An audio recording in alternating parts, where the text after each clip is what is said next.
Bertemu kembali, banyak cara dilakukan warga untuk bisa melakukan perjalanan mudik dan libur lebaran. Salah satunya dengan menggunakan angkutan barang. Namun, ini perlu diperhatikan, polisi mengingatkan penggunaan angkutan barang untuk mudik berbahaya bagi keselamatan. Di musim libur lebaran, banyak warga menggunakan mobil bak terbuka untuk berwisata. Seperti yang terlihat di kawasan Simpang 3 Mengger, Pandeglang, Banten, Kamis siang. Petugas polisi merazia kendaraan angkutan barang seperti truk atau mobil box yang mengangkut penumpang karena berbahaya. Namun warga mengaku berlibur menggunakan angkutan barang karena lebih irit dan bisa menampung banyak orang. Satu, cuma punya mobil ini, nggak punya mobil yang lain. Yang kedua, masuknya lebih banyak, keluarga mengumpulkan banyak, lebih irit juga gitu, Pak. Oh, lebih irit juga ya? Pengangkut penumpang, Pak? Soalnya kan kita irit juga, angkutannya banyak, kendaraannya nggak ada lagi.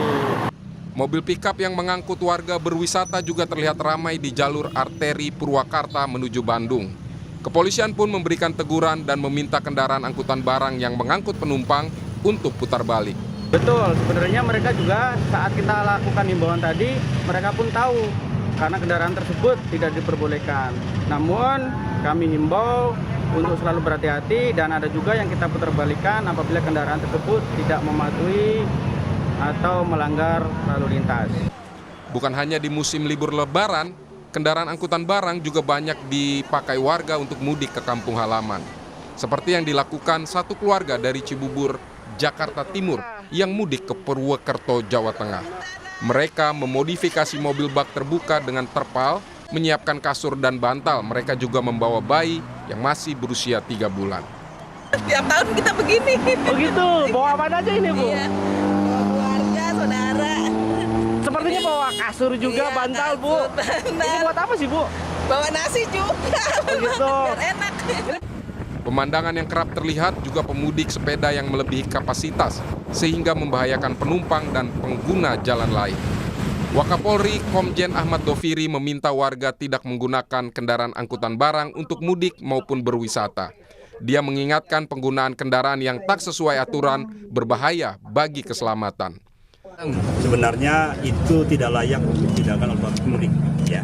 Jadi sebaiknya memang jangan menggunakan itu karena apa? Itu juga berkaitan dengan masalah keselamatan. Momen Lebaran merupakan saat istimewa untuk bersilaturahmi dengan keluarga. Namun soal keselamatan harus tetap diperhatikan agar perjalanan nyaman dan selamat sampai tujuan. Tim Liputan Kompas TV. Meski berbahaya, tapi aturan soal penggunaan angkutan barang dan masalah kelebihan muatan saat mudik masih sering diabaikan. Kami akan bahas hal ini bersama pengamat transportasi dan hukum AKBP Purnawirawan Budianto. Selamat malam Pak Budi dengan Tifal, apa kabar Pak? Selamat malam, Assalamualaikum. Waalaikumsalam warahmatullahi wabarakatuh. Terima kasih sebelumnya sudah mau bergabung bersama kami. Soal angkutan barang yang dijadikan angkutan penumpang nih Pak. Ini udah sering terjadi, masih tetap muncul sampai sekarang, sudah jelas berbahaya tapi masih tetap dipakai itu.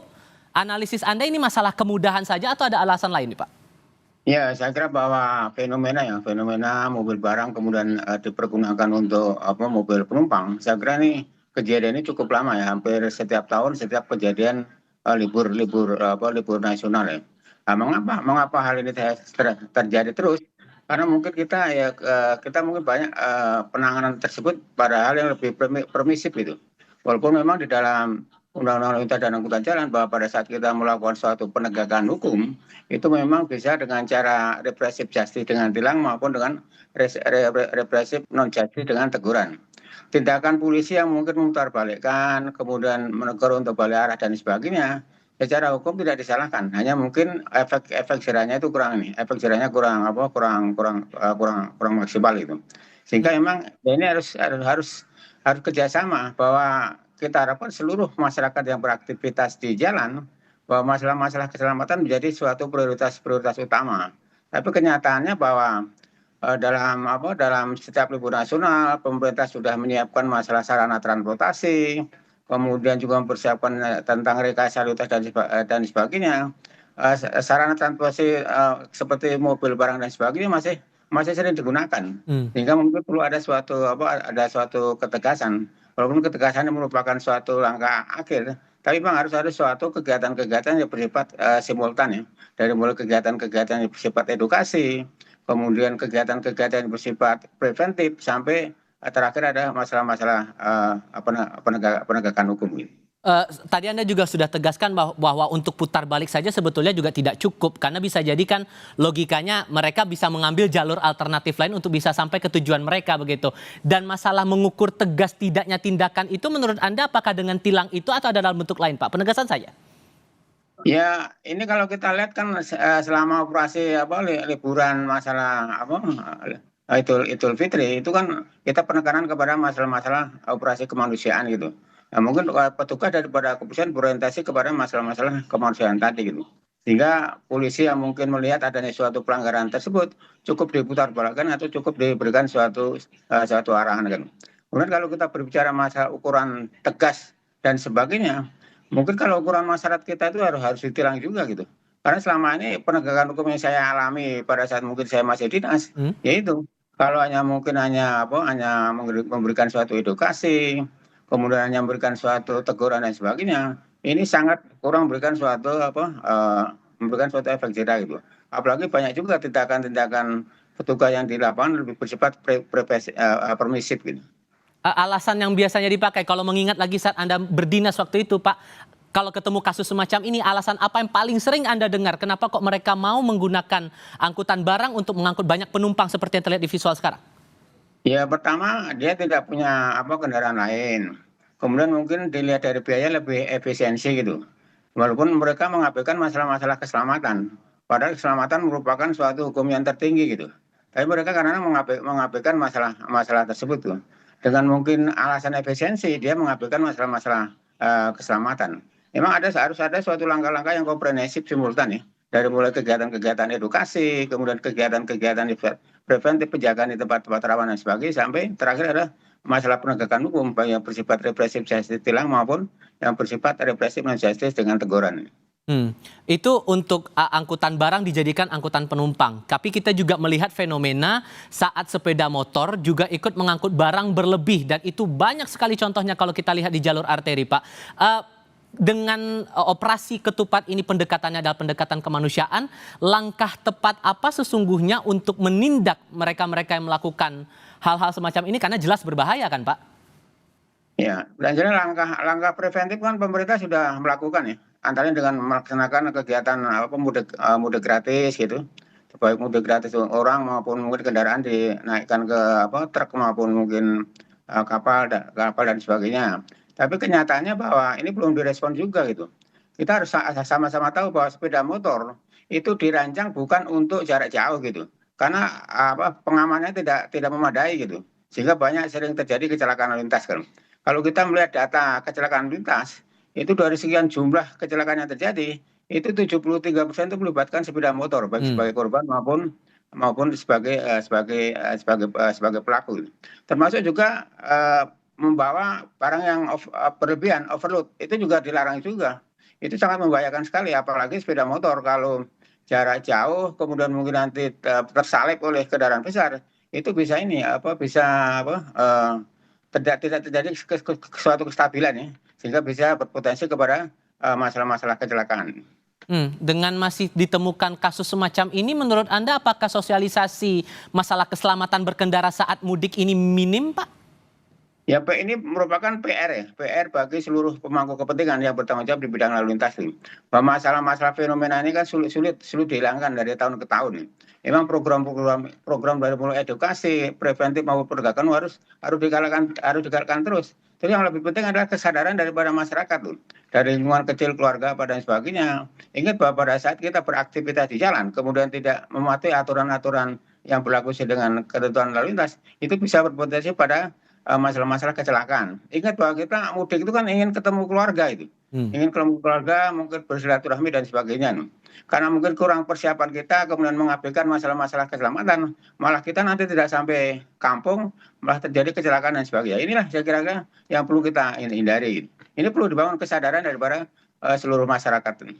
Oke, sebagai penegasan saja Pak, bahwa sesungguhnya kendaraan jenis apa yang sesungguhnya bisa dipakai untuk aktivitas mudik terutama perjalanan jarak jauh, kalaupun tetap memakai sepeda motor, kondisi seperti apa yang memungkinkan untuk itu? Ya, pertama pemerintah kan sudah menyiapkan sarana transportasi begitu banyak moda transportasi yang sudah disiapkan oleh pemerintah. Kemudian sesuai dengan undang-undang lalu lintas dan angkutan jalan, kan kendaraan itu kan beda, ada mobil penumpang, kemudian mobil barang, termasuk angkutan umum dan sebagainya. Yang jelas bahwa kalau sepeda motor, sekali lagi bahwa kalau seandainya untuk jarak jauh, itu yang jelas sangat tidak bisa menjamin masalah-masalah keamanan dan keselamatan. Karena pertama adalah yang bersangkutan mungkin bisa cepat capek gitu, kemudian juga panas juga. Kemudian mereka kan mengejar target juga dengan target yang mungkin tidak sesuai dengan kemampuan stamina mereka. Itu bisa terjadi suatu penurunan daripada stamina sehingga bisa berpotensi kepada masalah-masalah kecelakaan. Sekali lagi bahwa pemerintah saya kira sudah menghimbau ya, kita untuk pulang jangan menggunakan sepeda motor. Tapi karena masyarakat mungkin berpikiran bahwa motor lebih efisiensi, lebih gampang, kemudian pada saat di kampung mungkin lebih mudah untuk mobilitas, beraktivitas dan sebagainya, ya terpaksa mereka menggunakan sepeda motor. Padahal itu sangat membahayakan bagi keselamatan yang bersangkutan maupun keselamatan orang lain ini.